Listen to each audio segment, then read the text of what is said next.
my gym, Pete White Boxing and MMA, or I should say our gym, because everybody contributes here. So that's the kind of program we want. Everybody contributes to add to the gym. So we're just this little gym at the end of the dirt road down here. No air conditioning, no nothing. We just come in and train, and it just smells delicious in there with all the sweat and then bleach at night. So. How many days a week are you open? We're open Monday through Friday. We're trained at nighttime. We open at 5. We usually close around 8, 8:30, whatever, when we get done. We have standard classes that we do every night, different classes each night. From jiu-jitsu to wrestling, boxing, kickboxing, MMA. We mix it all up. I have the coach John in there. He does some Taekwondo work as well. He's an alternate for the United States Olympic team, or the Taekwondo team. So I have Anderson Hutchinson, who does our jiu-jitsu. He's also a pro MMA fighter. I do primarily the boxing and striking. We got a kind of nice little repertoire of everybody and a mix of everything in here. So we're a family more than anything. That comes first. We watch fights together, we train together, we pray together, we do everything together. So that's why I love what I do here. That's awesome. How long ago did you start with the art of boxing and MMA? Well, this gym's been open. This is our 4th year now in this location. And we've been in several other locations. So it's been about 10 years now here in Florida that we've been going at it. My son wanted to fight. He was 13, saw a sign for a PAL boxing program. So I got him involved with that. The program kind of closed, and then I just kind of picked up on it after that. And next thing I know, I had about 30 kids in a parking lot down at a park in the town of Edgewater, and I hung a heavy bag in a tree, and I've been training kids ever since. Now we went from beginner amateurs and stuff, now up to pro boxers. We have Golden Glove winners, we have amateurs, we have PAL winners.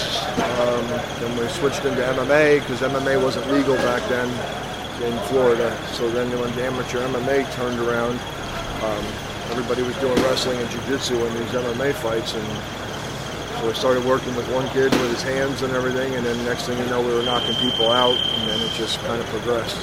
So Breakthrough MMA was big here back in the day here in Daytona. Everybody came from everywhere, and I think I've had pretty much every weight class we've held the title in, as far as the amateurs were concerned, except for heavyweight. So we've kind of built off of that. I didn't have the big jiu-jitsu background and all that stuff, so basically we were striking. And we just inherited the rest for all the fighters. Met you guys before in the past. Family is the word to describe you. Loyalty, humbleness, all of that describes you. Now, as far as the beast that we get to see out of some of these fighters that you have, how do you change that mental state for them and help them prepare for the fight aspect? Well, it's a bond that I build.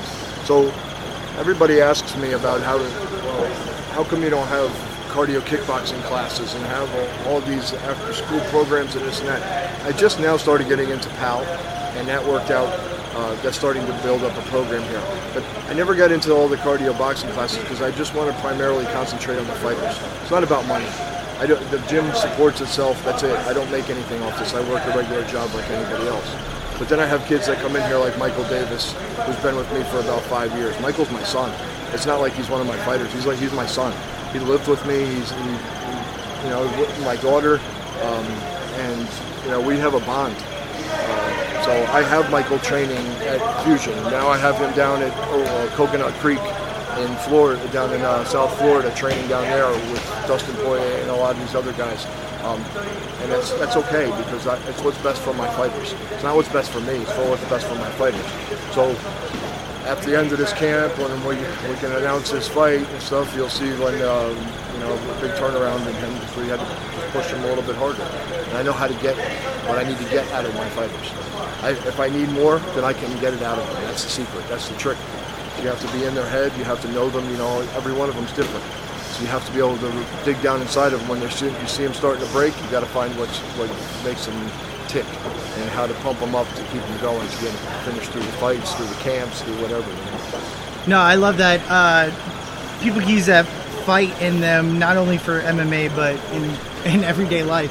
Now, for the new students coming and applying to, train here at Pete White Boxing and MMA, what are some words you have for them? What are some expectations that you have for them and what they could expect?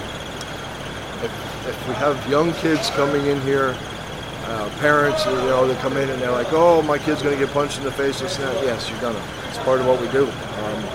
But you know what? Let's stop babying these kids a lot, and let's just get them in here and keep them off the streets, off the video games, all the crap, and make them actually do something. We look out for them. I'm not letting somebody get in there and get the hell beat out of them and get them hurt or whatever. But you know what I mean. When they're ready, I put them in there. I make them spar, I make them fight, and we do things. We build them up. I've taken kids that are bullied and broke down, and they won't even look you in the face when they get out of the car, and then 2 weeks later they're jumping out of the car and sprinting into the gym, and we changed their whole persona. There's no more bullying, there's no more that. We just build confidence in them, and that makes them turn into better people, not just fighters. So once they have that confidence, they can instill anything. It just seems to be the recipe, and that's what makes it work. I love it. And with that being said, what do you have on your plate right now that's next for Pete White Boxing?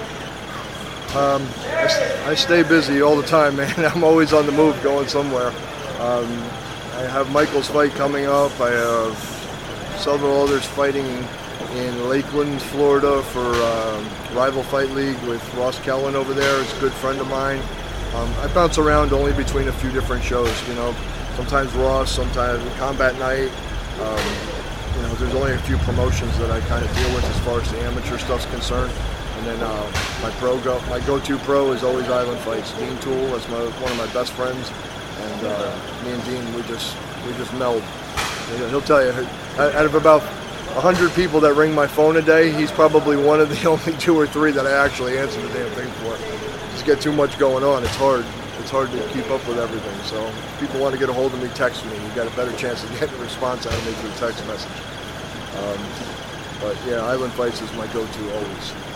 Now, one little thing to end this, I want to say I thank you every morning. I wake up, I see good morning from Pete White, starts the day off right. Let's end this on the best note. What last message do you have for your fans out here? And I love everybody. I love to give everybody just positive vibes.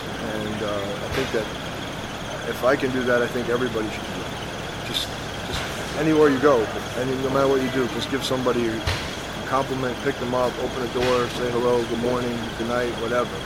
Just treat people better, and then everybody will treat each other better. Awesome. Thank you so much for today and inviting me over to your home. Thank you for coming, brother. All right, brother.